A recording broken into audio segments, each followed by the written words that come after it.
החקת את המיליארדר ההודי בסך $830,000. לא תאמינו עד כמה רחוק יכול להגיע הראש היצירתי של הנוכלים. מה הם עשו בשביל להשיג את הסכום העצום הזה? הם התחזו לחוקרים פדרליים, הציגו אותו מיליארדר כחשוד פרשת הלבנת הון. הם אף ארגנו דיון משפטי מקוון באמצעות הסקייפ, שבו התחזה אחד מהנוכלים לנשיא בית המשפט העליון של הודו.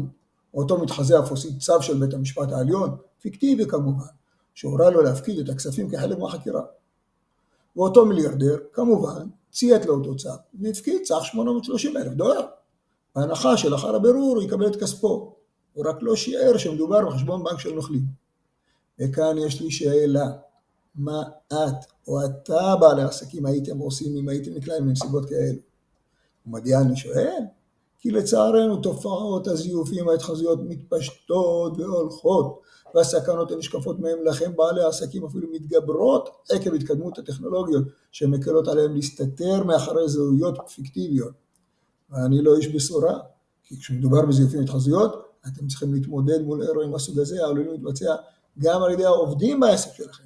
וזה כבר עושה את הסיפור מורכב יותר, ובמיוחד לאור העובדה של מנגנוני הבקרה המסורתיים אין את הפתרונות המתאימים להתמודד עם תרחישים מפחידים שכאלה. מסקנה, מצב זה מחייב התארגנות מיוחדת לשיפור מערך הבקרה על כספי העסק. הבסיס העיקרי של אותם פתרונות הוא הפעלת שיטות יצירתיות לצמצום המצבים של הונאות בארגון תוך זיופים או התחזויות.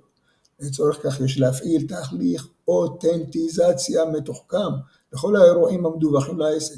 דהיינו, לפני אישור פנייה כלשהי, חובה לוודא בשיטות פעולה מתוחכמות את המקוריות של הגורמים הפונים אליכם ושל המסמכים המגיעים מגורמים אלו. ואכן, אני סיפקתי פתרונות ללקוחות שלי, פתרונות ייחודיים על בסיס אותה תפיסת ביקורת של תהליך וידוא אותנטיות, כי מול הראש היצירתי של הנוכלים, ולפעמים לצערנו גם עובדים, יש להפעיל את הראש היצירתי של בלימת ההונאות והמעילות בעסק. לכן, כל בעלי העסקים שמעוניינים שהעסק שלהם ימשיך כעסק חי, ובלי זעזועים פיננסיים קשים, אני ממליץ לכם לפנות למומחים בעלי שנים רבות של ניסיון בתחום, על מנת לסייע לכם לישון טוב, בהרכשה שיש מישהו שדואג שכספיה שלכם לא יעברו למי שאתם לא הייתם מעוניינים לשלם לו. כי זה פשוט מגיע לכם.